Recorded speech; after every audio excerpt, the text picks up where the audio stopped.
Welcome back. Our Aunt Hutyra joins us this afternoon. And while she's been on the show before to talk about her celiac disease diagnosis, we cannot forget about the children who also have issues with gluten. Your daughter is one of them too. But this is something really interesting because of back to school, and we have problems with them going, eating cafeteria food, things like that. It's just not going to happen for them. For parents who have a child that has issues with gluten, there's a whole other realm of things you have to think about when you're heading back to school. And so, I run the support group for the Gluten Intolerance group every month, and this month that's our topic. We're talking about back to school kids and kids that might have gluten issues.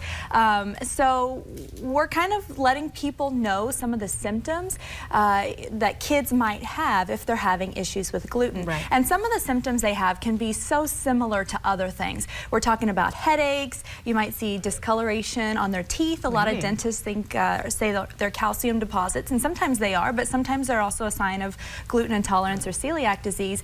You can have stomach issues. Kids will get ulcers in their mouth. That's one of the symptoms my daughter gets. If she eats gluten, she gets ulcers in her mouth.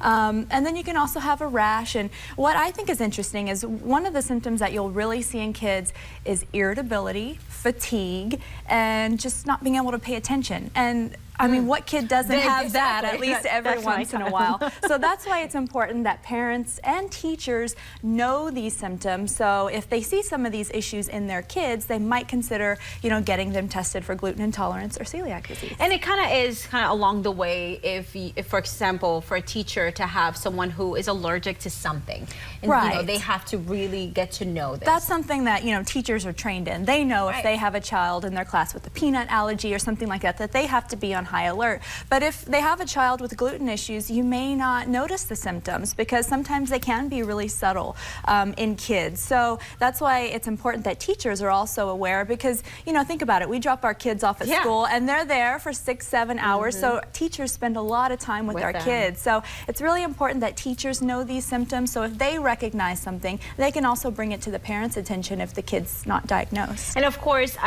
if you already know and they have been diagnosed, for those parents that maybe are afraid of what can happen at school, of course that meeting with the school can go a long way, right? Yeah, when my daughter went to school for the first time last year in pre-K, I was very nervous about that because, her eating gluten-free, I thought, well, in the cafeteria, what if kids are sharing food or tasting this and tasting that? So the first step was educating her, making sure she knew what happens when she eats it, and she knows. She's 5 now, and she's in kindergarten, so she knows.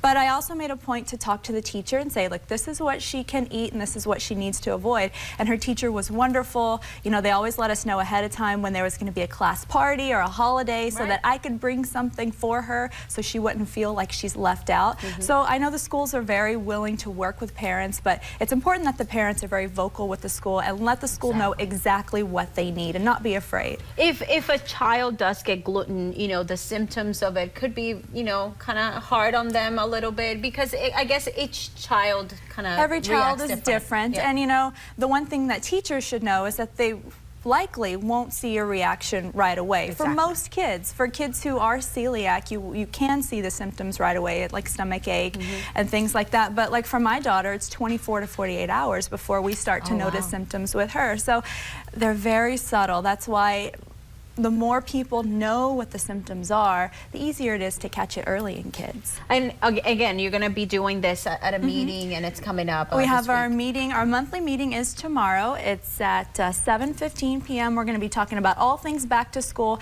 how to do a 504 plan, which is what you can do with the school if your kid's in a public school, and how to make sure the school works with you to follow their requirements.